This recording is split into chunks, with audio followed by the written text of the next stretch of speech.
La casa encantada de Goresthorpe. De Arthur Conan Doyle. Al recordar los acontecimientos de mi vida, esa terrible noche se perfila como un gran hito. Incluso ahora, después de tantos años, no puedo pensar en ella sin estremecerme.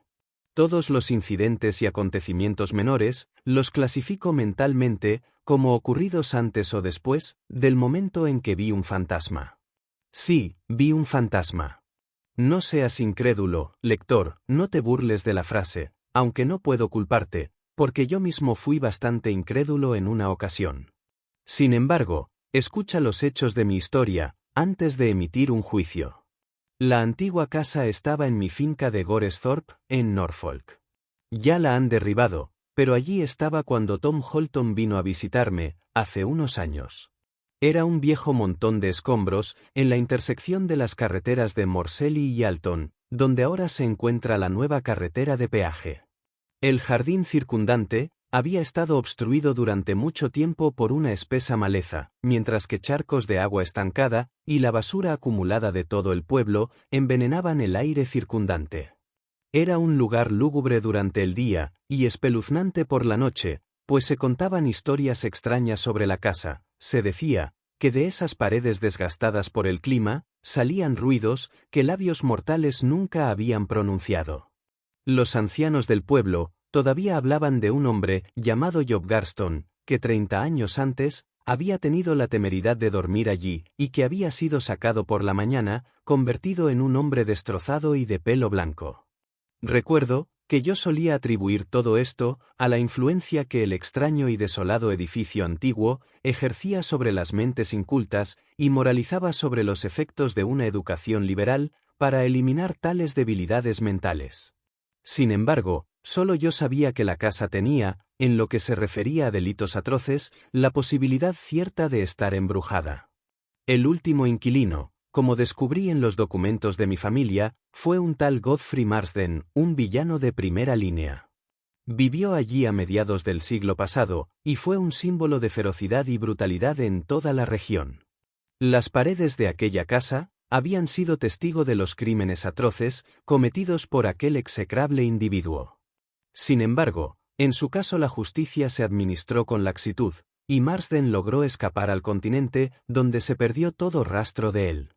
Entre sus acreedores, los únicos que lamentaban su desaparición, corría el rumor de que el remordimiento por sus terribles actos lo había llevado a suicidarse y que su cuerpo había sido arrastrado por la corriente hasta la costa francesa.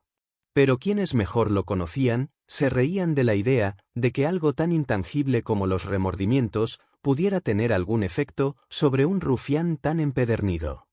Desde su época, la casa había estado deshabitada y se había dejado caer en el estado de abandono en que se encontraba entonces. Tom Holton era un antiguo compañero de universidad mío, y me alegró mucho ver su rostro honesto bajo mi techo. Su presencia animó toda la casa, porque nunca hubo un tipo más afable, cordial y temerario. Su único defecto era que había adquirido una extraña forma de pensar especulativa debido a su educación alemana, y esto dio lugar a continuas discusiones entre nosotros, ya que yo había estudiado medicina, y por lo tanto, veía las cosas desde un punto de vista eminentemente práctico. Recuerdo que esa noche, la primera después de su llegada, pasamos de una discusión a otra, pero siempre con el mayor buen humor e invariablemente sin llegar a ninguna conclusión.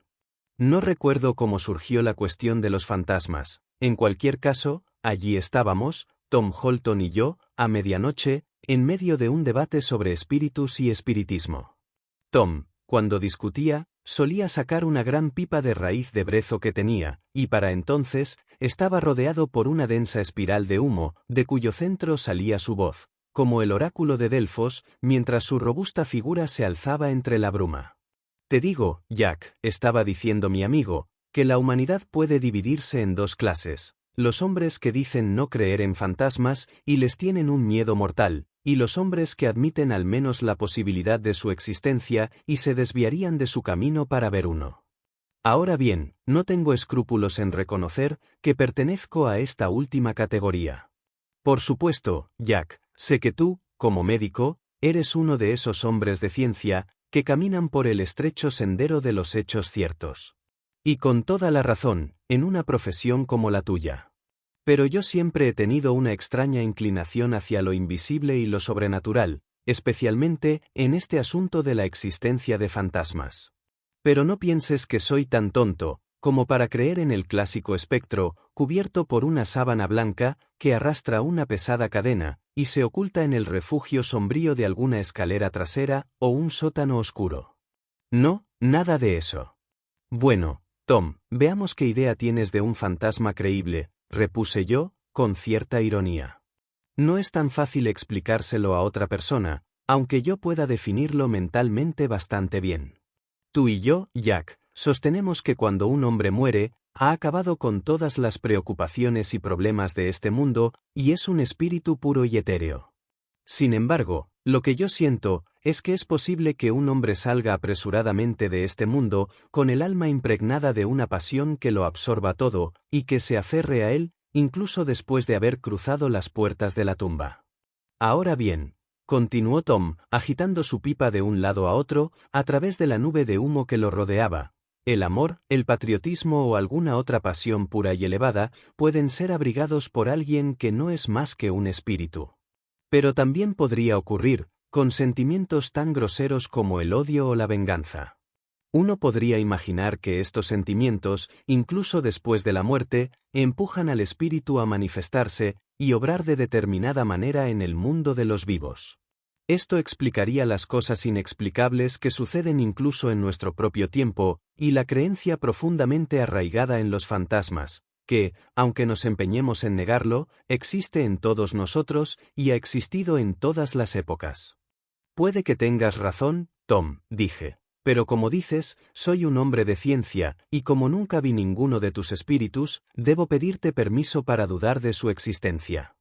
Es muy fácil reírse de este asunto, respondió Tom, pero hay pocos hechos en este mundo que no hayan sido motivo de risa en algún momento u otro.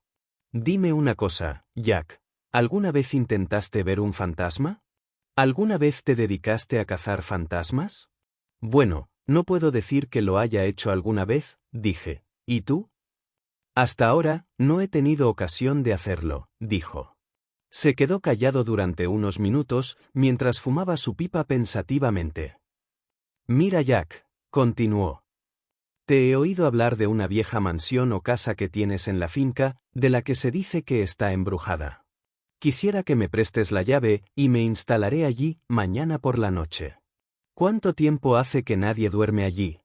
Por el amor de Dios, no se te ocurra hacer semejante locura. Exclamé. En 100 años, solo ha dormido un hombre allí, y por lo que sé, se volvió loco. Ajá. Eso suena prometedor, muy prometedor, exclamó Tom con gran alegría. Ahora, observa la torpeza del público británico, incluido tú, Jack. Tú, no crees en fantasmas, y no irás allí donde se dice que hay fantasmas, por la sencilla razón de que no crees en ellos. Ahora bien, supón que se dice que hay cuervos blancos o alguna otra curiosidad natural en Yorkshire, y alguien te asegura que no los hay, porque ha estado por todo Gales sin ver ninguno. Naturalmente, considerarías a ese hombre un idiota. Bueno, ¿no te sucede lo mismo si te niegas a ir a esa casa y resolver la cuestión por ti mismo, de una vez por todas? Si te vas mañana, yo también iré contigo, respondí, aunque solo sea para evitar que vuelvas a casa, con alguna historia absurda sobre un espíritu atormentado. Luego, poniéndonos en pie dimos por concluida la velada. Será mejor que nos vayamos a dormir, dije con un bostezo. Buenas noches, Tom, hasta mañana. Espero que tus fantasmas te dejen dormir en paz. Y con eso nos separamos. Confieso que por la mañana, empecé a sentir que había sido un poco imprudente al incitar a Tom en su ridícula expedición.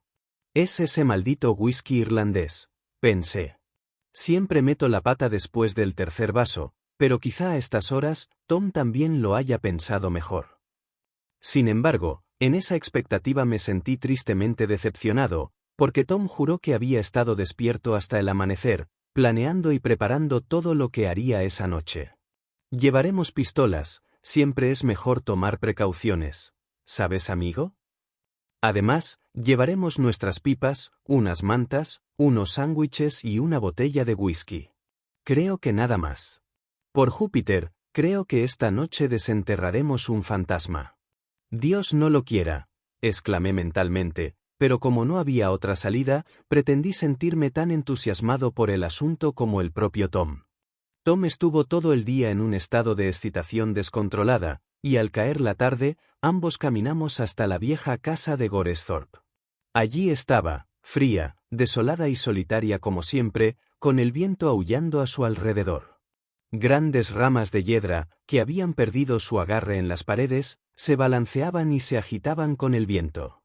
Qué agradables me parecieron las luces del pueblo, cuando giramos la llave en la oxidada cerradura, y tras encender una vela, comenzamos a caminar por el polvoriento vestíbulo de losas de piedra. «Aquí estamos», dijo Tom abriendo una puerta, y dejando al descubierto una habitación grande y lúgubre. «No, por el amor de Dios, aquí no», dije. «Busquemos una pequeña habitación, donde podamos encender un fuego, y asegurarnos de un vistazo, que somos las únicas personas allí». «Muy bien, amigo», respondió Tom riéndose. «Hoy he explorado un poco por mi cuenta, y conozco bastante bien el lugar. Tengo justo lo que necesitas en el otro extremo de la casa». Tomó de nuevo la vela mientras hablaba, y tras cerrar la puerta, me condujo de un pasillo a otro, a través del viejo y destartalado edificio. Llegamos por fin a un largo pasillo, que recorría toda la longitud de un ala de la casa, y que, sin duda, tenía un aspecto muy fantasmal. Una de las paredes era completamente maciza, mientras que la otra tenía aberturas para ventanas, cada 3 o 4 pasos, de modo que, cuando la luna brillaba en el pasillo oscuro, aquí y allá se veían manchas de luz blanca.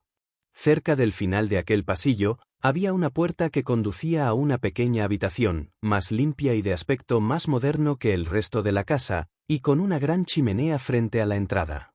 Estaba adornada con cortinas de color rojo oscuro, y cuando encendimos el fuego, parecía ciertamente más cómoda de lo que me había atrevido a esperar.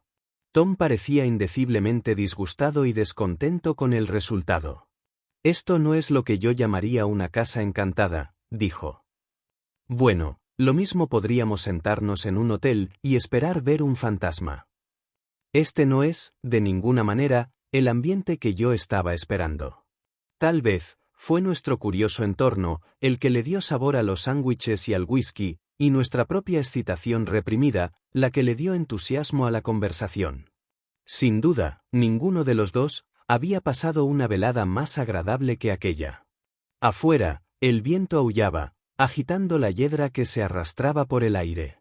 La luna brillaba intermitentemente entre las nubes oscuras, que se desplazaban por el cielo, y se oía el repiqueteo mesurado de la lluvia sobre la pizarra del tejado.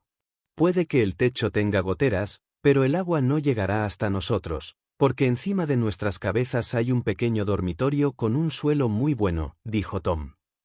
No me sorprendería que esa fuera la misma habitación donde Godfrey Madsen cometió alguno de sus crímenes. Bueno, son casi las 12, y si vamos a ver algo, deberíamos verlo dentro de muy poco. Por Júpiter, qué viento tan frío entra por esa puerta. Recuerdo que me sentí así, cuando estaba esperando fuera, antes de entrar para mi examen oral en la universidad. Tú también pareces emocionado, muchacho. Silencio, susurré, llevándome un dedo a los labios. ¿No oíste un ruido en el pasillo? Al diablo con el ruido, dijo Tom. Pásame el whisky, muchacho. Te juro que oí un portazo muy fuerte, insistí. Te diré una cosa, Tom, creo que tu deseo de ver un fantasma se va a hacer realidad esta noche, y no me avergüenza decir que lamento profundamente haberte acompañado en una misión tan temeraria. Maldita sea, dijo Tom. No tiene sentido preocuparse ahora. Por Júpiter.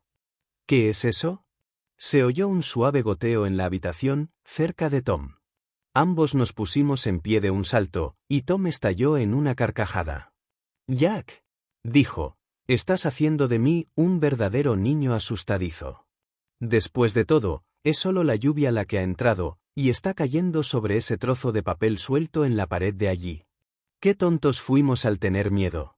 Dios mío», grité, al cabo de un momento. «¿Qué te pasa, Tom?» Su rostro se había puesto lívido, sus ojos estaban muy abiertos, y miraban fijamente, mientras sus labios se abrían en señal de horror y asombro. «¡Mira!», casi gritó. «¡Mira!», y señaló con mano temblorosa el trozo de papel que colgaba de la pared enmohecida. Dios mío. Estaba todo cubierto y salpicado de gotas de sangre, todavía líquida. Mientras lo mirábamos, otra gota cayó al suelo con un chapoteo sordo. Nuestros pálidos rostros se volvieron hacia arriba siguiendo el curso de esta horrible lluvia. Pudimos distinguir una pequeña grieta en la cornisa, y como a través de una herida en la carne humana, la sangre pareció brotar. Cayó otra gota, y otra más, mientras permanecíamos mirando embelesados. «Vámonos de aquí, Tom», grité por fin, incapaz de soportarlo más. «Vamos. La maldición de Dios cae sobre este lugar». Lo agarré por el hombro mientras hablaba, y me volví hacia la puerta. «Por Dios, no lo haré», gritó Tom con fiereza, soltándose de mi agarre. «Ven conmigo, Jack, y lleguemos al fondo del asunto. Puede que aquí haya alguna villanía. Maldita sea, muchacho, no te dejes intimidar por una gota o dos de sangre. No trates de detenerme. Debo descubrir qué es lo que ocurre aquí». Y empujándome a un lado, se lanzó al pasillo. ¿Qué momento fue aquel? Aunque viviera 100 años, jamás podría quitarme de la cabeza el recuerdo tan vívido de aquel momento. Afuera, el viento seguía aullando por las ventanas, mientras que algún relámpago ocasional iluminaba la vieja casa. Dentro, no se oía nada más que el crujido de la puerta al abrirse y el suave golpeteo de aquella horrible lluvia que caía desde arriba. Entonces, Tom entró tambaleándose en la habitación y me agarró del brazo. «Permanezcamos juntos, Jack», dijo en un susurro atónito. Algo se acerca por el pasillo. Una horrible fascinación nos llevó hasta la puerta, y ambos miramos hacia el largo y oscuro pasillo. Como ya he dicho, uno de los lados estaba atravesado por numerosas aberturas, por las que se filtraba la luz de la luna, arrojando pequeñas manchas de luz sobre el suelo oscuro. A lo lejos, en el pasillo, pudimos ver que algo oscurecía, primero uno de esos puntos brillantes, luego el siguiente, luego otro.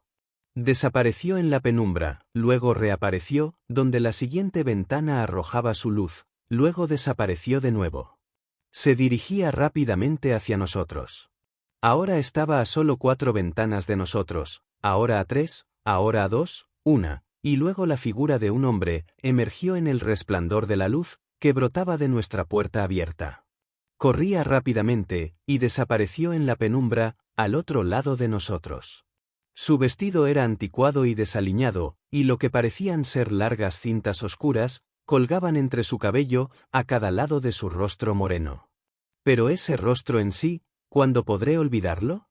Mientras corría, mantenía la mirada vuelta hacia atrás, como si esperara a un perseguidor, y su semblante expresaba tal grado de desesperación y de miedo terrible, que, a pesar del miedo que sentía, mi corazón se compadeció de él. Mientras seguíamos la dirección de su mirada horrorizada, vimos que, en efecto, tenía un perseguidor. Pudimos ver una sombra oscura, que se movía entre las manchas blancas de la luz de la luna, antes de que emergiera en el círculo de luz, arrojado por nuestras velas y el fuego. Era una dama hermosa y majestuosa, una mujer de unos 28 años, con un vestido del siglo pasado. Debajo de su hermosa barbilla, ambos notamos, en un lado del cuello, 4 pequeñas manchas oscuras, y en el otro lado, una más grande. Pasó rápidamente junto a nosotros, sin mirar ni a la derecha ni a la izquierda, sino con su mirada pétrea, fija en el lugar donde había desaparecido el fugitivo. Luego, ella también se perdió en la oscuridad. Un minuto después, mientras estábamos allí, todavía mirando, un grito horrible, un alarido de terrible agonía, resonó muy por encima del viento y los truenos. Y luego, todo quedó en silencio dentro de la casa. No sé cuánto tiempo permanecimos allí, inmóviles y hechizados, fuertemente agarrados del brazo. Debió haber transcurrido bastante, porque la vela nueva titilaba en el portalámpara, cuando Tom, con un escalofrío, avanzó rápidamente por el pasillo, todavía agarrado de mi mano. Sin decir palabra, Cruzamos la puerta del vestíbulo enmohecida, salimos a la tormenta y a la lluvia, cruzamos el muro del jardín, atravesamos el pueblo silencioso y subimos por la avenida. No fue hasta que estuvimos en mi pequeño y cómodo salón de fumadores, cuando Tom, por pura fuerza de la costumbre, encendió un cigarro y pareció recuperar la ecuanimidad. Bueno, Jack, fueron sus primeras palabras. ¿Qué piensas de los fantasmas ahora? Su siguiente comentario fue: maldita sea, he perdido la mejor pipa de raíz de brezo que he tenido nunca, porque me dejaría ahorcar antes de volver allí a buscarla. Hemos presenciado un espectáculo horrible, dije. ¿Viste qué cara tan espantosa tenía ese hombre? Y esas horribles cintas que colgaban de su pelo, ¿tú qué crees que eran? ¿No reconoces las algas cuando las ves, Jack? Yo he visto antes esas marcas oscuras que tenía la mujer en el cuello, y tú también las has visto en tus estudios de medicina, no tengo ninguna duda. Sí, dije, eran las marcas de 4 dedos y un pulgar. Era una mujer estrangulada. Dios nos libre de volver a ver algo así. Amén, dijo Tom. Y esas fueron las últimas palabras que intercambiamos esa noche. Por la mañana, una vez concluida su misión, Tom se dirigió a Londres, y poco después, zarpó rumbo a las plantaciones de café que su padre poseía en Ceilán. Desde entonces, lo perdí de vista. No sé si está vivo o muerto, pero de una cosa estoy muy seguro: si está vivo, y como me ocurre a mí, nunca pensará sin estremecerse en nuestra terrible noche en la casa encantada de Goresthorpe. Fin. Gracias por ver este vídeo. Por favor, no olvides suscribirte, dar a me gusta, compartirlo y dejar un comentario. Si te ha gustado este relato, puedes encontrar más audiolibros en nuestro canal Homo Lector.